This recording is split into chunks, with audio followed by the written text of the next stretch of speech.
The Beef and Barnzy Show, brought to you by Bowlersmart.com, trusted by bowlers around the world since 2004.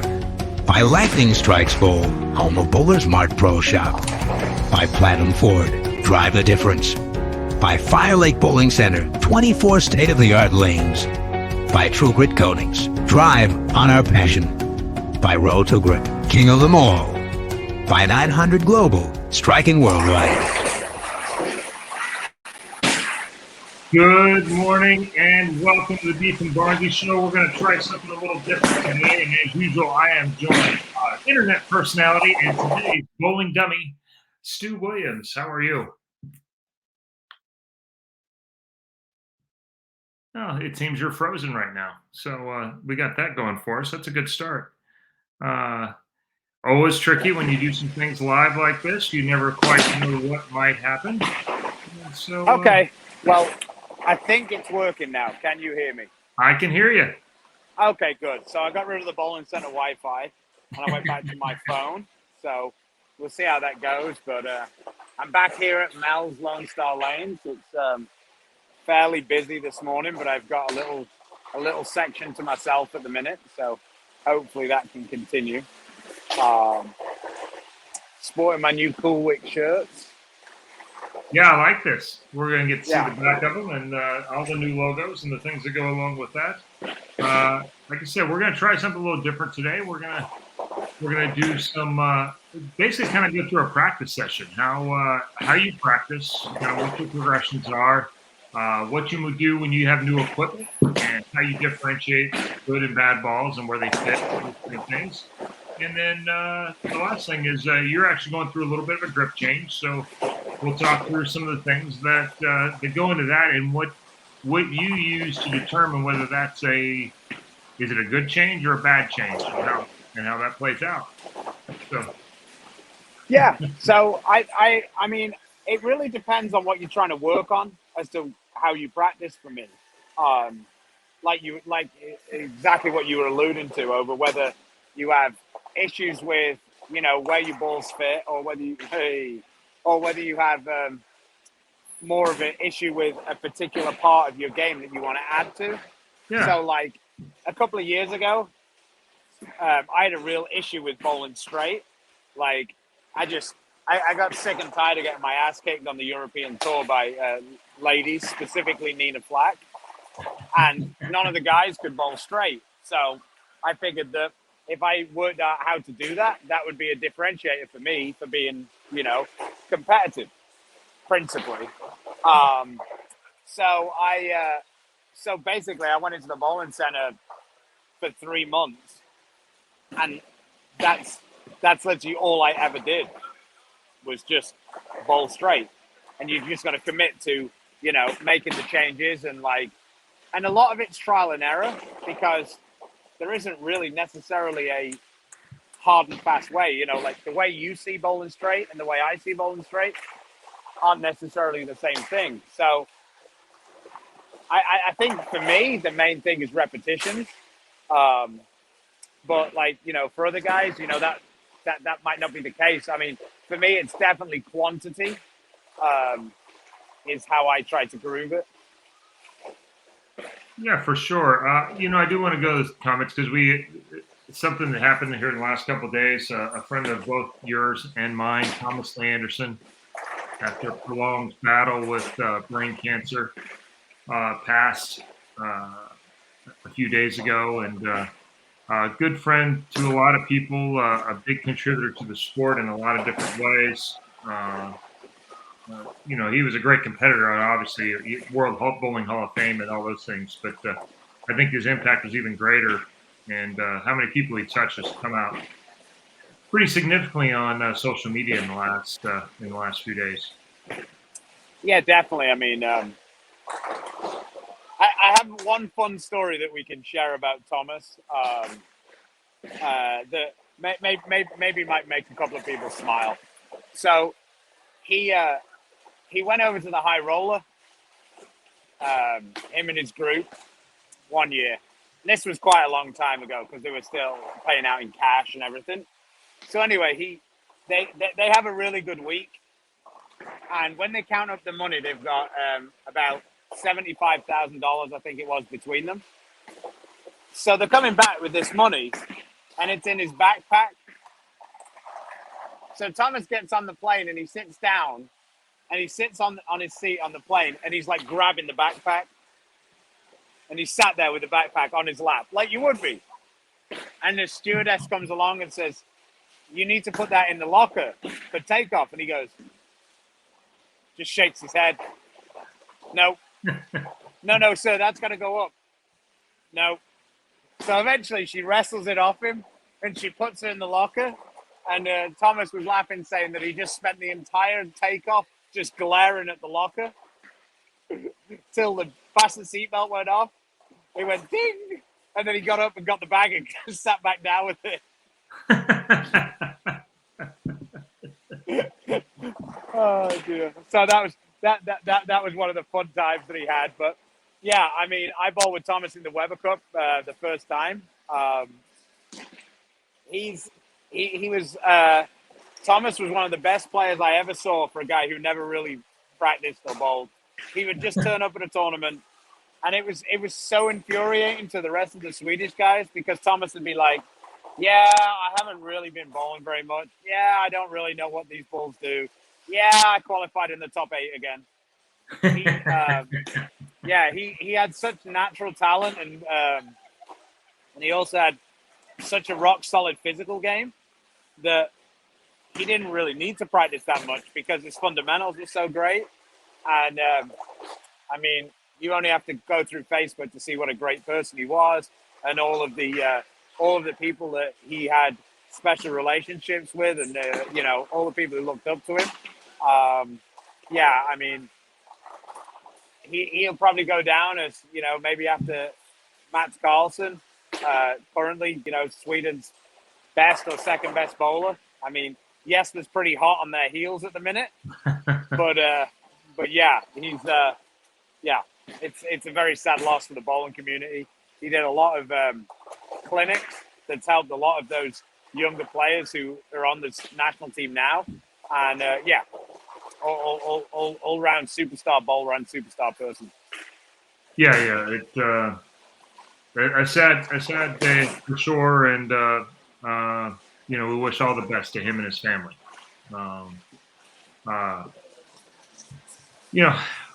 With that, since I guess we go back to one of the things that maybe he didn't do so much of, and that's practice. So yeah, we're talking about practice. We're talking about practice. So on a typical day when I would come down, I don't really worry too much about lane conditions. Like as long as there's some oil on the lane, I kind of go with what's there because you're going to bowl on pretty much everything at some point, and some of the time, the most beat up house shot is actually the thing that's most relevant to tour that you can imagine because there's so much wet dry that you have to control. So when I would come, I would typically get to the bowling center. Obviously, throw some warm up shots, and then kind of pick a couple of different balls and just try and. This is when I'm not particularly working on anything. Just try to maintain, I guess, is the word you use. Yeah. Then I would kind of practice different angles and a couple of different speeds, and then after doing that, I would kind of find a spot that I like on the lane, and then I would really like try to dial it in and like practice repeating, like really going through your routine, like really trying to see the reaction you want to create and trying to create that reaction over and over again. Because realistically, the most important thing in bowling is being able to repeat. So that's kind of a typical day for me. Well, why don't we let you get set up, and while we're doing that, we'll hear from one of our sponsors.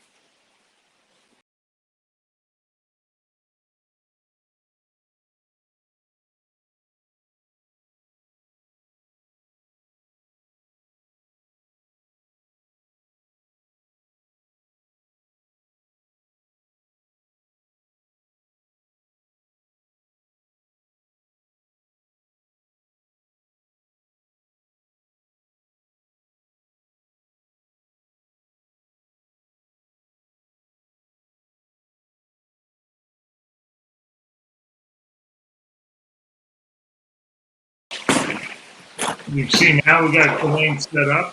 Thank you, True Grip Coatings. As you can see, a pretty amazing product there in Florida, and it's probably the go-to place you're looking for that kind of product.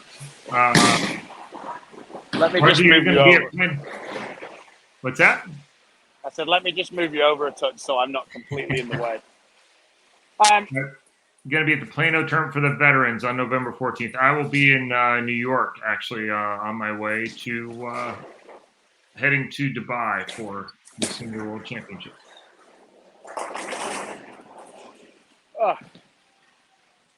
After a 15-minute break, the first couple of shots always feel good, even when you're a young guy like Stu. So. Oh yeah, young.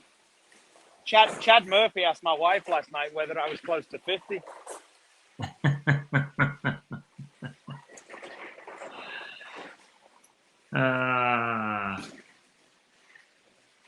Larry wants to know who's hoping to see a Stu and Tina match.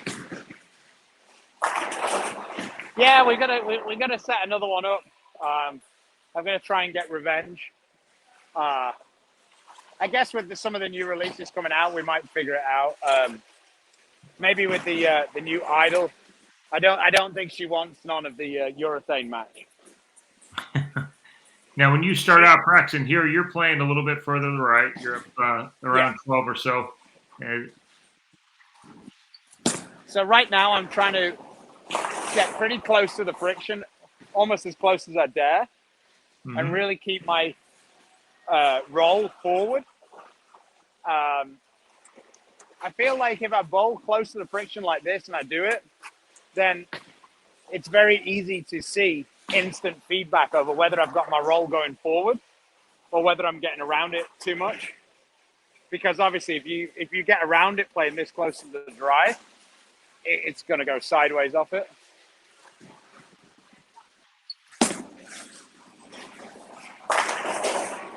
So at the beginning, and lots of what I've talked about when you're going to a pattern that you haven't bowled on, I want to start out there anyway to find out how much friction there really is.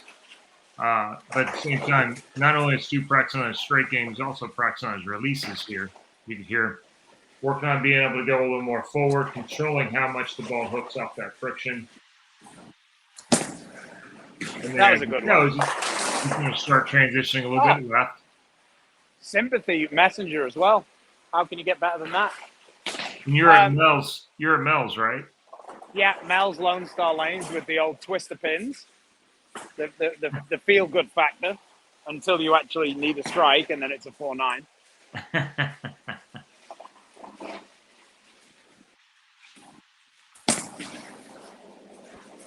Oh boy, 8-9. That one was a little rough. So anyway, once you've kind of done this, from that point, I kind of move like maybe an arrow kind of at a time. But I kind of decide, so one day I might decide that I'm going to do it, like when I make the move left, I'm going to do it with release. And another day I might just decide, well, I'm going to try and keep a similar release like here, but I'm just going to dial the speed down.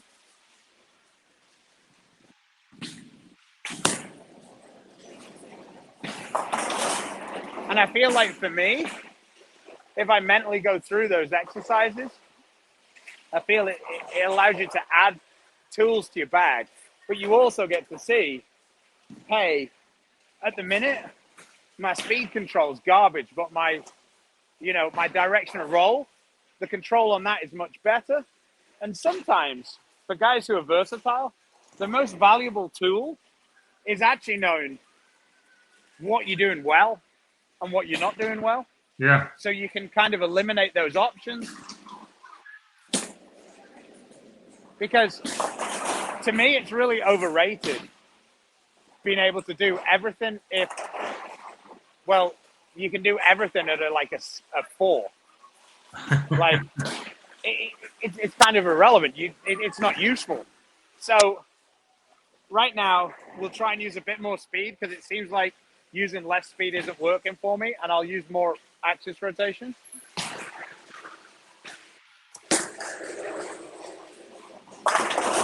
What bar are you using right now? I'm using a Platinum Ford Rubicon.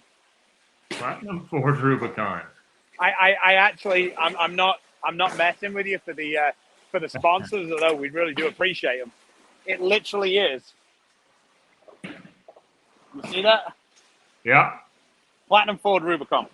So, And if you want one of these, head down to Platinum Ford over in Tyrrell. Is that how I pronounce it? Terrell, I Yeah. think. Yeah. And you can get a test drive with your USB-C card, and you are good to go. They will give you a free bowling ball. How many games a day do you practice, Stu? I think I kind of average out at about probably 4 days a week. I would practice, like excluding tournaments, and then probably anywhere from like 8 to 20 games, depending on, what's going on, like how frustrated you are with what you're trying to achieve and not achieving it. Yeah. Sometimes those practice sessions, when you come down and nothing works, the first day that happens, I'll probably just call it quits after 6 games and say, you know what, today's just not the day. But if you come the next day and you've got the same issue, well, then you've got to kind of, to quote Timmy Mack, you've got to dig your spikes in. Yeah, you got to work through the issues. And figure out what's going wrong. But sometimes, like, we're all human, and you'll come down and it's just, some days it just doesn't want to work. Well, sometimes it's better to just kind of brush that off and not worry about it, and then just reset and come the next day.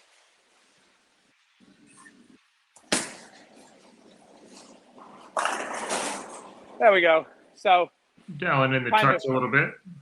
Kind of more of a combination of the two now, as we're kind of getting left of the track now, which at Mel's, if you want to use a little slower speed, is a really great place to play, because there's quite a lot of oil on the lane. They've also got your favorite out on the lane, Terrain.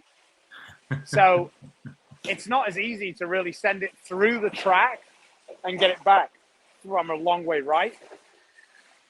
If you want to do that, you've kind of got to start further right. So what you're going to end up doing is you move further left, and you just move your brake point left with you. So then your brake point becomes like 7-8, rather than like it could be in some of the places at like 4-5. Yeah. And then there we go. And then you've got a lot of hold to the left, but because you're using a slower speed, you can actually strike when you miss left rather than kind of two-pin. But you can use that track to make the pattern even a little bit extra. If, extra ratio almost is created by the track. But if you play further right, you've got to go through that area. And I feel like the balls just burn up as you go through the track area. But then when they get to the right, because of the type of oil they use, it really doesn't want to come back that good. So it's like that fine line of how far right can I play to start with, to not run out of lane at the end of the night. Terrain is a pretty tricky oil because it's so thick that it hooks so early. At least for me, you're better at clearing that, but it makes it very difficult to play straight on, and it makes your balls look a little lazy down lane sometimes. So the thing with me with Terrain is, I feel like you have to use way weaker balls than you think you should. Mm-hmm. See how much more that dark code hook than the Rubicon. But it's finding that fine line, because I feel like my really strong balls don't look very good here at all. But then the really, really weak balls also don't look any good because they don't slow down at all. And then there's still quite a lot of oil on the lane. So it's like, once you get that balance between the ball and the lane here on this oil, I feel like you can really strike a ton. Like, me and Nathan have both shot 840 this year in this center. Good timing on that ring 10. Yeah, that definitely wasn't a ring 10. But I like I say, when you get it right, I feel like you can stay in the same spot for quite a long time. But when it's not right, I mean, you can really make an asshole out of yourself. Like, you know what I mean? It's pretty easy. Like, for me, generally, when I bowl league, I would say on a normal year, I'll probably average somewhere between 240 and 250. Yeah. But like in this place, I could average 235, but throw three 800s, which is like the complete opposite of what I would normally do in league. Normally, I'd have low set of 660, high set of like maybe 805, and average 245 type of deal. Yeah. I always find it kind of strange when I see those guys who it feels like they post an honor score every week. And then I look them up and they average 237. And I'm like, how's that even possible? How bad are you those extra weeks? Because, I mean, if you shoot like 800s in the season and you average less than 240, man, the weeks you bowl bad, you're really bad. Well, some places there's pairs that aren't so great. Yeah.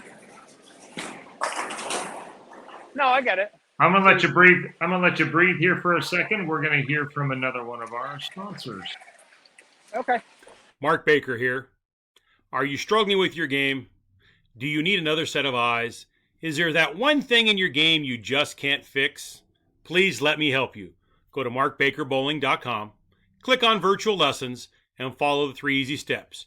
Remember, you can live anywhere in the world, and with virtual lessons, I can help you. Look forward to seeing your videos. Thank you. Thank you to Mark Baker. They're actually opening up a new training center up there, a little 2-lane facility in the SoCal area. So he's going to have a private facility to give lessons into as well. That's cool. Many thanks to him as he's bailed me out a few times. Question in the chat. Stu, what do you do as you get older and find that your back goes, quote, out, unquote, during normal everyday things? Do you take days off or keep going? Asking for a friend. What would I say? My body's a temple and it speaks to me. When you're a natural athlete like myself. Yeah, I'm thinking he's thinking that friend is me. No, I understand that. But I mean, not that you're not his friend, but you know, I had no problem clubbing you either. So that was a little bit about how we do that. We were talking briefly about how we'd add tools, about getting out on the lane, get as many shots in with it. Yeah. What's your process for doing that? Much the same. I'm going to start out a little further right. I like to start with one ball at the very beginning and kind of work my way around and work through my speeds and rotations and being a little more versatile. And then I'll go back and work on balls with one release, one hand position, moving around, and then using rotations with those same balls and moving around a little bit and making sure they fit, from top to bottom and those kind of things. That's kind of my process before a tournament. When I go into practice, I don't bring that many balls into practice. So largely we do kind of the same things, and I think we both are higher on the overall scale of versatility, and so we have to address those tools pretty much every day. So not being a total dick about it, but still, what's your situation with spares? What's your thoughts on that? Like how you practice it? I shoot them always. I don't hit the reset button. Okay. And so part of that early part of practice is really focusing on physical game and really working on my process there because I'm trying as many different things as possible as I'm going through. I'm probably not going to strike all the time, and I'm forcing myself to play parts of the lane that aren't really where the lane wants you to play. And so I just shoot them because I like shooting them in rhythm more than I like shooting them back to back to back to back. Because if you make 8 out of 10, but your first one is a 50-50, and then you're really good once you kind of get lined in, well, that doesn't really do you a lot of good in the middle of competition. So Yeah, I think like here I'm kind of a little lazy because we've just got it on strike cycle for this particular. I largely agree with all of what you're saying.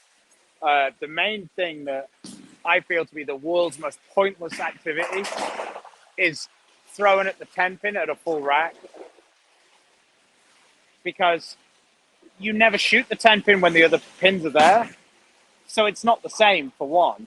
And for two, it ends up making everybody try and take the 10 pin clean. Well, I don't think that's a good idea either. Like from a mental standpoint. So yeah, I never understand the looking at the pins and throwing it a full rack to take the 10 pin off. I mean, it's not that difficult, but at the same time, if you get into the policy where you're only really trying to hit the right half of it, like, here we go.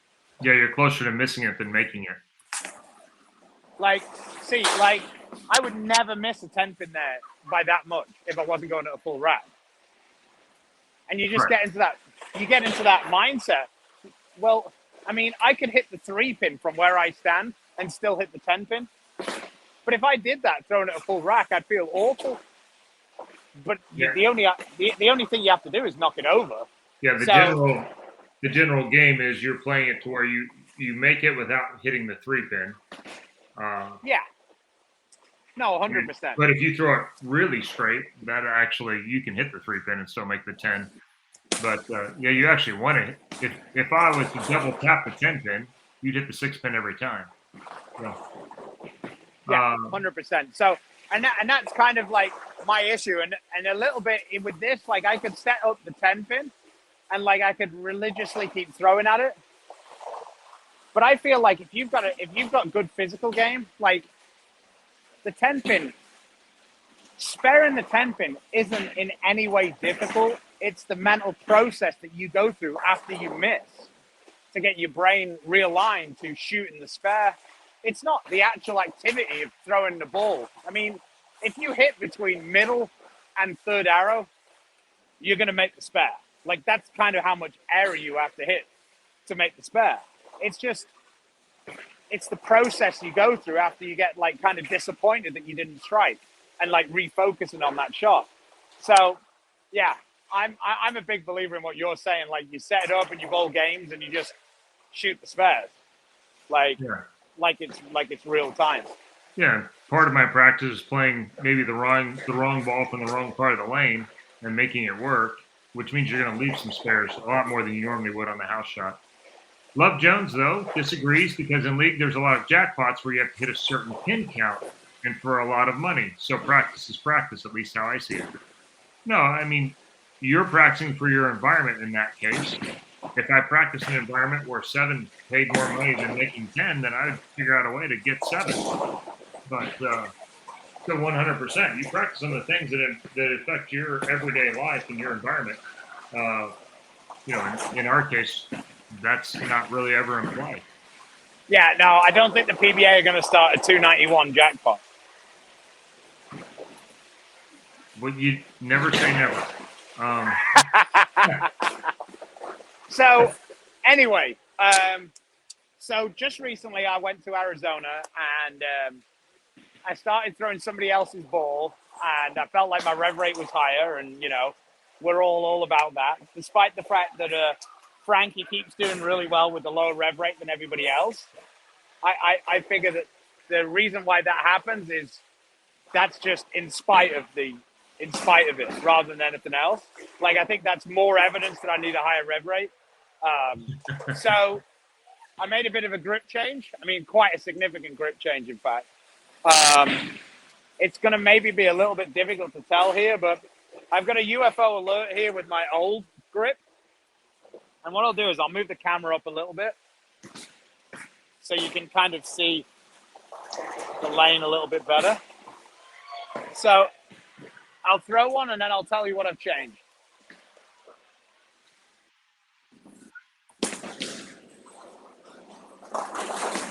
Oh boy. So I had a 4 3/8 total span, and I had 3/8 forward on my thumb, 0 side pitch, and I'd kind of been in that sort of situation for a decent while. I'd changed my finger pitches at the World Series because Dom had shouted at me telling me I was old and my fingers didn't bend anymore. So all the rest of the stuff I kept the same, but what I've done is I increased my span by 3/16, and I got rid of all of the reverse. Now, I don't think it's exactly right All of the yet. forward. Sorry, all of the forward. So I went to 0/0 on my thumb. So that should clear my thumb way faster, and it does. And then the longer grip kind of, I guess, compensates a little bit for the difference in feel. The thing is, I just feel like it gets off my hands so much faster. But I've noticed that my bad shots are when I kind of pull from the top and I get on the side of the ball. And I think that some of that is because I have to be a little bit on the side of the ball more now than I used to be able to get out of the forward I have. So it's a lot harder for me to get my hand really underneath the ball. So this has kind of felt like it's helped me get my hand back into a spot that it was supposed to be in. So now when I have those ones that I pull from the top, my hand is in not as bad of a position as it was. So I'm hoping that the bad shots are going to be way closer.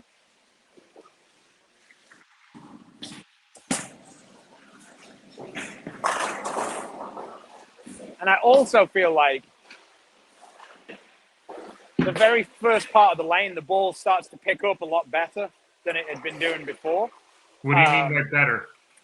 Like, as soon as it hits the lane, it looks like it's really starting to roll rather than just skid. And that's been one of the issues that I'd had. Getting it off my hand and really like laying it down on the lane, which, you know, has good points and bad points. Yeah. Well, I think that's where you can tell our skill sets and our troubles are opposite. My difficulty is getting it down the lane, so I always wanted to skip through the first 15.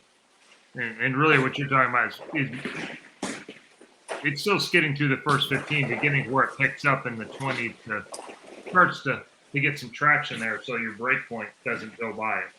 The 210 is your most common lead. The 610 is my more common lead. And 100%, I've been leaving 210s way less since I did this. Now, I have left a few washouts when I really get one bad because I just miss it off my hand and it gets right. But to me, that's a positive because the washout's way easier to spare than the 210.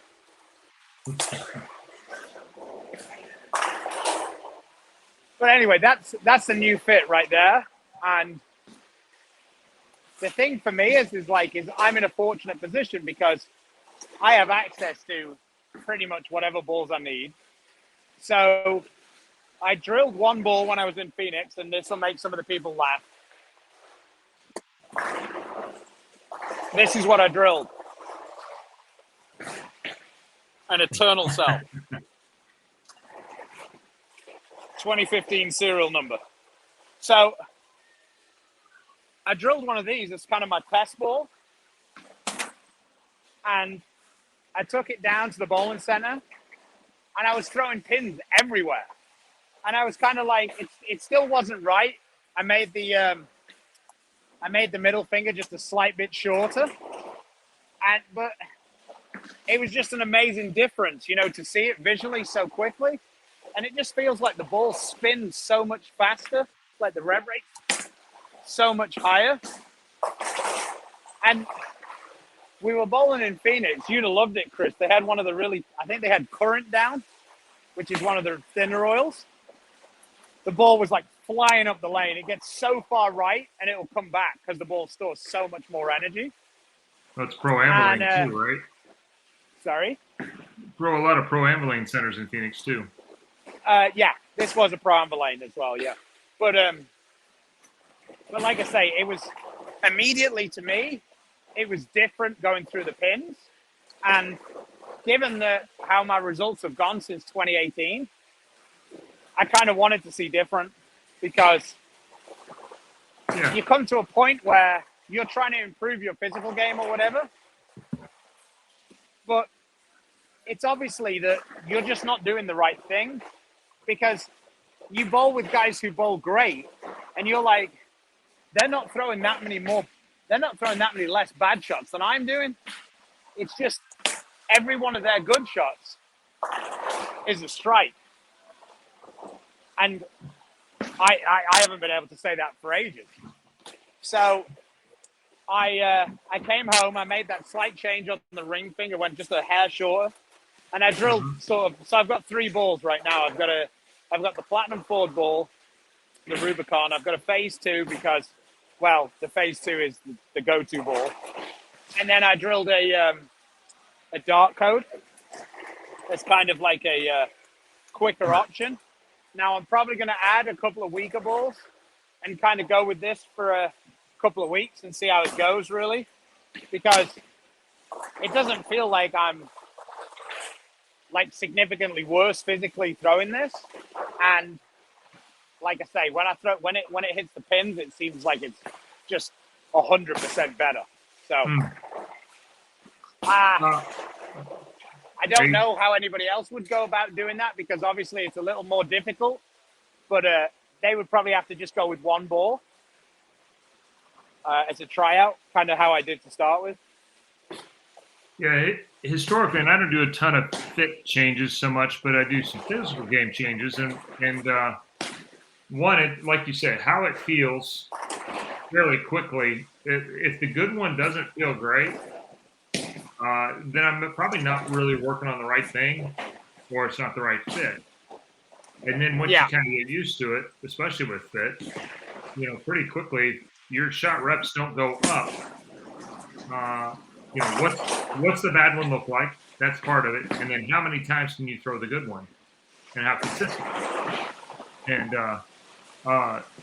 for me, those are the barometers of whether, hey, this is a good thing. With fit, a lot of it has to do with, you may have to put in a lot of games at some point just to make sure your hand doesn't tear up, because that's the primary purpose of fit. Yeah, 100%. And that's what I was actually a little bit worried. I bowl league with Nathan on a Tuesday night, and I was chatting with him about it, and I was saying, like, one of my biggest fears is like, I've got arthritis in my family, and I'm definitely developing arthritis in my hands.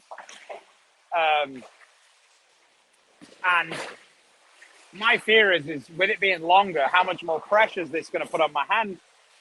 But like I laughed with Nathan, I said, look, I'm kind of at the point now where I might as well take all the pressure off my hand and just not bowl on the PBA tour, because it hasn't been going as well as I want it to.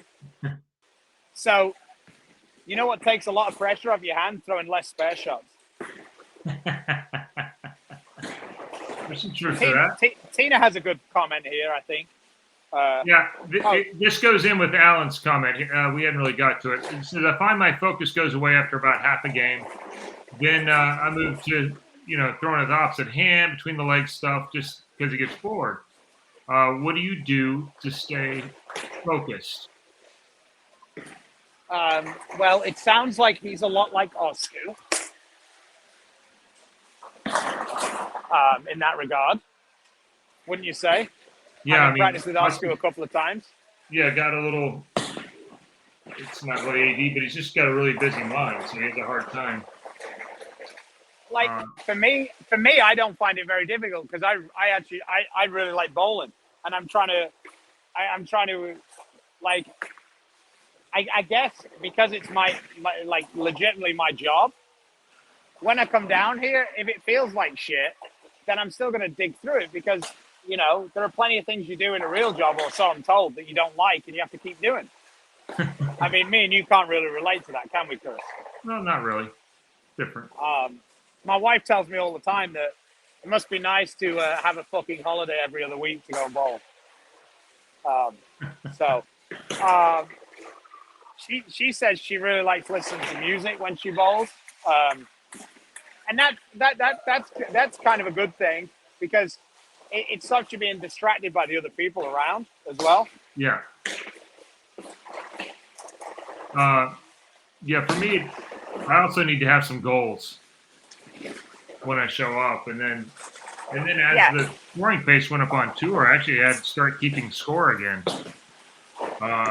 and kind of get used, instead of 2 or 3 shots and doing something different, 2 or 3 shots and doing something different all the time, which is kind of how I kept myself focused.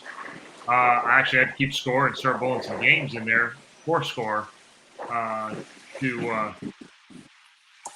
kind of focus up a little bit. How I kept myself is I tried something different and make sure I could go from tool A to tool B to C to D to E, and then making combinations of speed and hand position changes. And could I strike on the first shot? That was the only one that really mattered. Could I strike on the first time I moved and did that? So Brian McDonough wants to know if you could throw a 2-hand shot so you can see what your game is going to look like in 5 years. It's going to look horrible.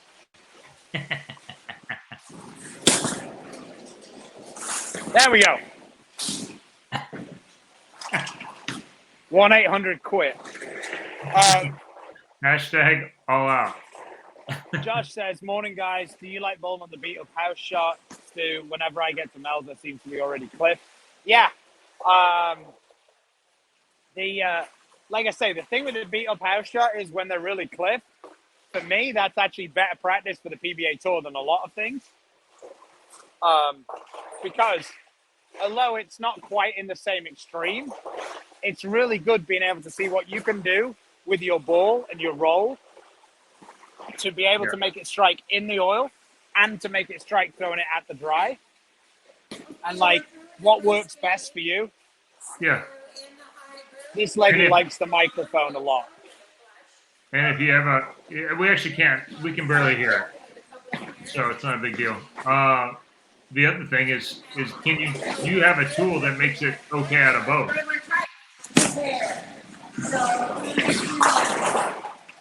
Okay, did you ask me a question? No, it's just you were talking about you can play both sides of that. You can play the slick, you can play the dry, and then maybe you have a tool that works in both. So yeah, 100%. And then to me also, I look at it like, I tried to do that using like a dull ball or a really slow reacting ball. But then I'll also do it with like, sometimes the most out of the box thinking is what works. So like, take a quicker ball, like say the dart code, and see, will the quicker ball actually look better if I just keep it in the oil because it's got more chance of cutting through it. So it's yeah. One of the more unique minds in the game, he sees it differently. He says, in my honest opinion, the answer is found in the pins. If you can't find uniqueness in your carry, the lane and ball won't make a difference with the higher scoring paces. But, I mean, my only issue with that is the uniqueness changes every week. There's not one, Tom Smallwood's full roller carry is fantastic about 3 times a year, and it's unique. The problem is that the other 10, it's not unique. And so how do you, what are you going to do? I still think you have to do different things. It's certainly cool to have something that is different as a go-to, because when it works, you have a chance to win. And I've always agreed that 2 ways to be great on tours is to be somewhat unique or be great at everything. But uniqueness at the pins is a tricky definition, and I'm not sure how you can quantify it necessarily. Yeah, I think that kind of went away a little bit with urethane balls coming back out, because I don't think there's many unique scenarios. I think you need to find a way. I personally believe that there aren't as many options now, and that's why the same guys are winning more than they did before, because there isn't as many tournaments, but B, because of people using urethane balls on almost everything, that really hurts a certain proportion of the field who don't have a good solution for that.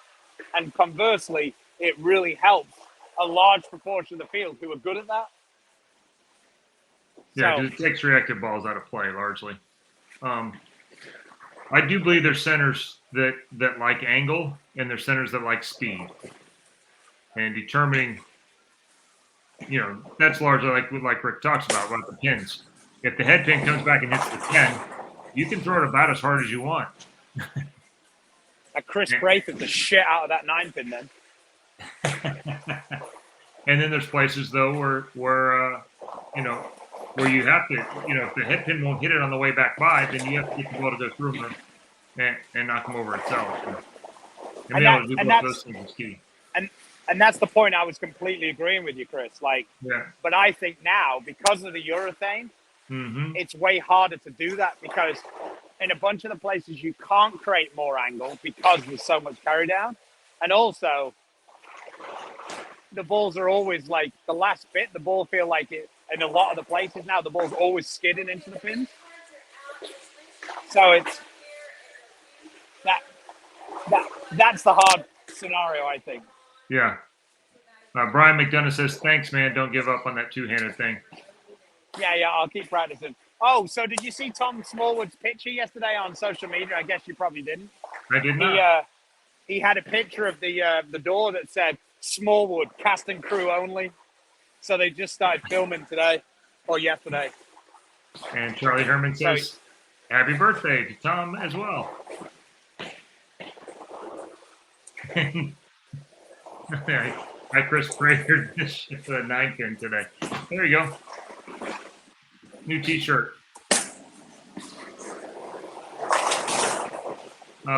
Stu Williams, the 10 out of that 10 pin. Yes, it still stood.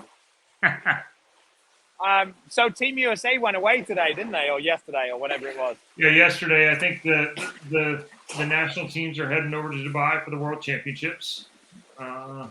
It was kind of cool. I saw that they all met up in Dallas and flew out of Dallas. That seemed like a cool idea for the whole team to fly together. Yeah. From Dallas. Out of Dallas. When I go, it's out of New York. So makes sense. I mean, they got the team together and started practicing. Who are you using for coaches? Is it the staff that are out there already? O'Keefe is there now as the head coach of the junior team and the national team, but he's not staying for the whole month. Okay. So for the seniors, it will be Stephen Padilla will be there. So it's going to be who? Stephen Padilla.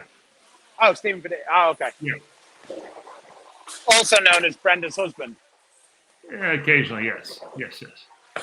Love Jones, league strategy question. I started out as a one-hand, medium rev, medium speed player with old school thoughts, little swings far right, then transition a little left.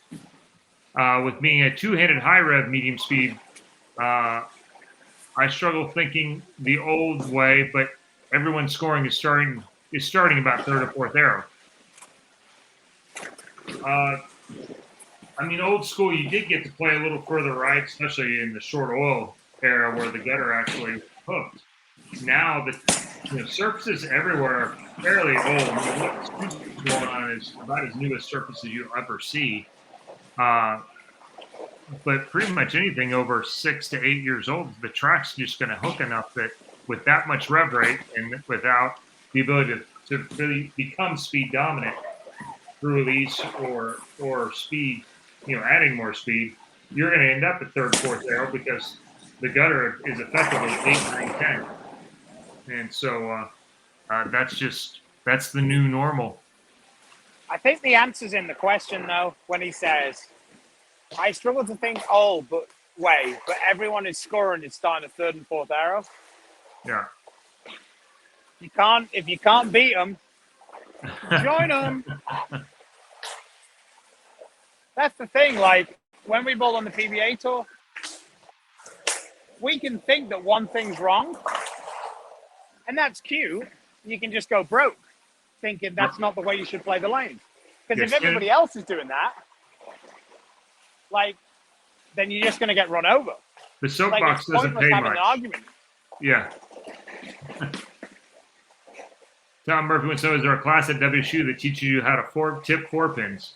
No, but one of the things they do there is they bowl on really, really hard conditions.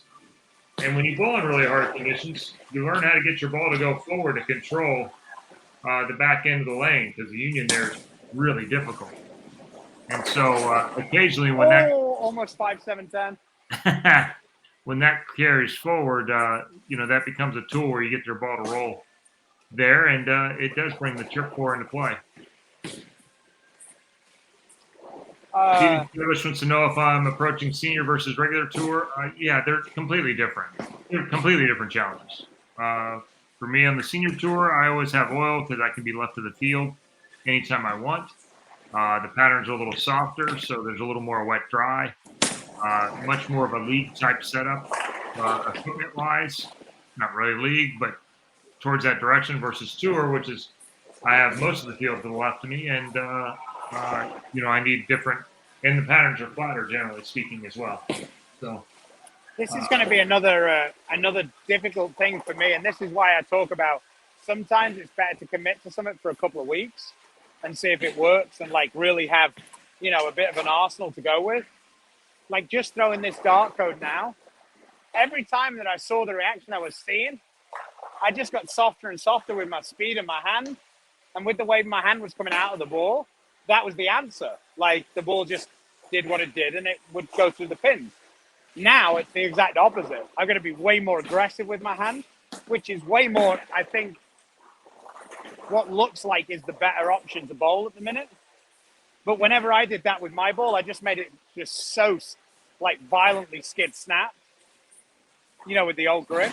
Mm-hmm. So the different role is definitely going to be a challenge for me fighting against the instincts that I've had for the last, 2 or 3 years. So I know that was a bit of a sidebar, but that was kind of what I was seeing while practicing, and I was basically just mind puking. Yeah, it's part of what we're talking about, though, about how do you go through the process and the things that come into play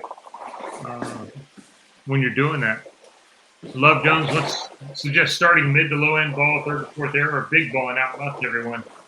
I actually am more in favor of doing the mid ball early, and if the lanes get clipped, then you go to the big ball to blend it out and get left. And if the lanes don't get clipped and they just hook in the front, then you go to the low end ball later if you need to. Yeah, that was not one that we're looking for. The phase 2 with this new grip looks 100% better, and the dart code currently looks at least 50% worse.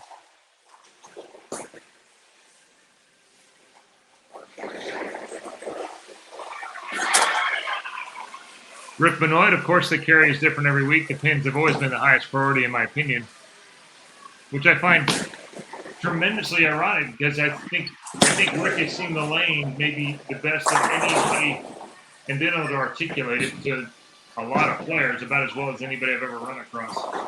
But that being said, everything about the lane play was about getting to the pin, so it was all one big piece. So. Yeah, and I 100% agreed with that until about 4 years ago, and now I don't think the pin carry is different every week. Yeah, I think it's different some of the time. It's flattened everybody's angles out. Yeah, so. and it's just made.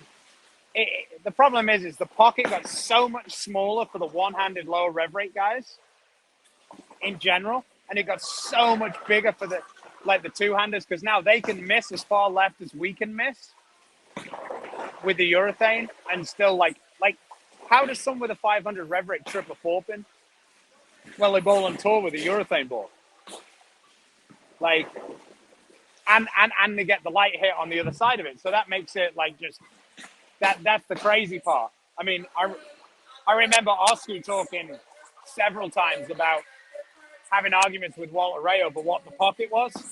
And Walter Ray saying the 4-pin was a pocket hit. And Oscar's like, it's not for me.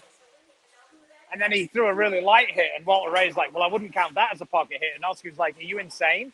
And it's like, well, that's the difference between 300 RPM. Yeah. Like Oscar doesn't feel like he can strike off the trip 4 hit, and Walter Ray feels like that's his bread and butter hit. Yeah. So definitely interesting. Definitely lots to go back and write.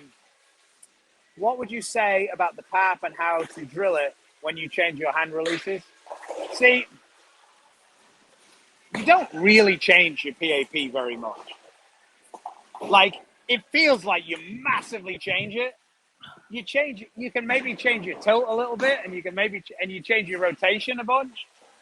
But actually moving your track, like, I don't know very many people who could, like, certainly not significantly anyway. If your thumb's in it, it's really hard to do. Without your thumb in it, I have now come around to seeing some people be able to move it an inch, which begs lots of different questions, and it opens up a whole new world. But the thing is about changing hand positions is most of the time you want to do it with the same ball. That's the whole point of changing the hand position. So if you change the PAP is so significant the ball doesn't roll well anymore, then it's not a particularly useful hand.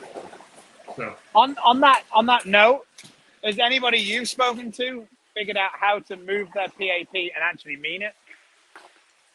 well, my kid has at different times, but it's so early in the process when he was doing it that putting all the pieces together, he's still putting those pieces in. And which ones he had to go with smaller ones because they were just too big, and he made balls roll completely different. Okay. And started to ask around a little bit, but I think that's what happens a lot. Like there's, you can throw it like Walter Ray, and he could maybe even throw it like Heat, but his balls would roll so terrible if he threw it like that because they're not drilled to have 80 degrees of axis rotation.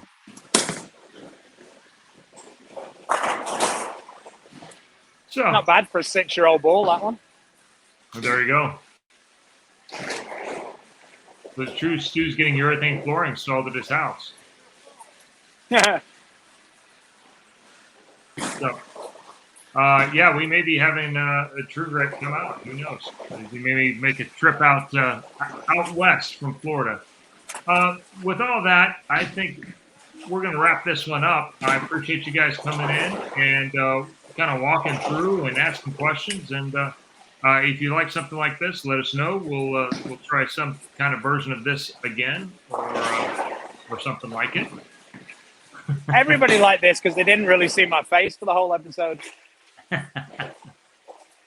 So yeah, we let's take me out of this ridiculous full screen mode, Chris, and there we go. So I will try and get the I've actually got all the videos uploaded now, so I'll be clicking them off. Tomorrow we'll have the Trend 2 review up. I'll probably put the TO interview up over the weekend. We're back on track a little bit. I had a few issues uploading while I was in Phoenix, but should be going good. It seems like we're going to have the balls in time to do the show next month. I'm aiming towards the end of the month once Chris gets back for the product show. Let me know if there's any guys you'd like me to try and bring on while Chris is in Dubai, because the time difference is going to be significant. Yeah, we'll have to see about schedules, and hopefully it works out to where you can. But there's more than a fair chance that it will be very difficult to do shows. And you have that annoying thing that called bowling that kind of gets in the way every now and again. Sometimes. So I mean, I doubt you will actually, because I think it's is it it's 9 hours? I think it's 9 hours ahead, and so it's possible. Oh, that makes sense because I was on the West Coast, so yeah. Yeah, we may be okay. Sometimes, depending on which squads we're on and all that. But there's some new introductions coming out from Global. We'll have some video and we'll get some more shots and do a little better version of that this time. I was about to say, they're not helping me out, are they, with the naming? So it's the altered reality. Yes. I immediately assumed it was the alternate reality, but it makes way more sense when it's altered. So I've got to keep track of that. Then we've got the Idol Helios that I couldn't remember the name of. We've got the Wolverine, which I actually have seen one, and I was like, "That's a Pearl Ball." And then when Storm sent us the info, Yeah. I guess the email got a little bit corrupted, and I wasn't really paying too much attention. But I guess they said, but I'm like, it's a solid cover. It sure looks Pearl to me. And then we realized that they sent out the Idol Helios info for all of the balls. There we go. So that made way more sense. Then I was like, oh, okay, yeah. All right, so the Wolverine's is a Pearl reactive, right? Yes, and it's a brand new. It seems like brand new all the way around. So that should be good. Yeah, it's going to fit in a little different spot, and looking forward to that. I think it's going to take over in the Honey Badger Intensity Revival range. So moving on out of those. Looking forward to seeing them. We'll get you the information as soon as we have the information, and we'll try and get those done. As we get the balls, we can do the things up hopefully before I leave next 10 days from now. So. Yeah, and if anybody likes to see, if send us a message on the Facebook page if you have any ideas on how you would like the product show constructed. We've had quite a lot of positive feedback. People like us, having like maybe a 1-minute clip of each of us throwing the balls, kind of answering questions and stuff. But if anybody has any smart ideas on things that you would prefer, then we might go. We'll go with that, obviously, as well. So we're willing to give you guys what you want. So, hey, I appreciate it. Within reason. Thanks. What's that? I said we're willing to give them what they want within reason. Well, yes, 100%. So, bowling again this weekend. So I will see you. I will see you Saturday. Yeah. For the SASMA 4 member, we'll be both bowling in opposite teams once again. So, looking forward to you that. And Lavery. Yeah, my GM. Can't wait for Anthony to win a fucking PBA title.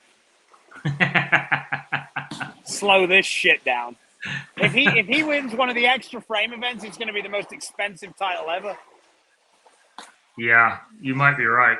It costs him more money in the SASMAs every year than he's gonna make out of the tournament. That's fact. So,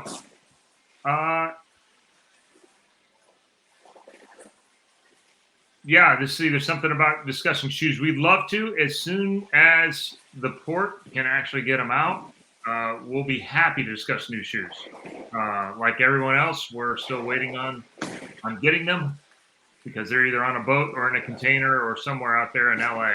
So, if we're going to talk about shoes, we'd get Tyler on because amazingly, Tyler knows more about shoes than almost any person I've ever spoken to. He's the man now. He's walked his way all the way through the industry, overseas, back and forth, and knows them up and down. So, sounds like a pretty good idea, though, and I'd love to do that. So, well, with that, thanks for coming on, and thank you, Stu, for getting winded out here today and firing away shots. So we may do something like this again and tailor it a little different way. We'll see how it goes. But again, thanks for watching. And if you get a chance, please support the sponsors that support us. Storm, Rotogrip, and our Global, Vice, Coolwick, 3D Shoes, Bowler's Mark, Paper Bowling, Fire Lake Bowling Center, Platinum Ford, Lightning Strikes, and True Grit Coatings. Until next time, stay safe, stay healthy. God bless. See you later, guys.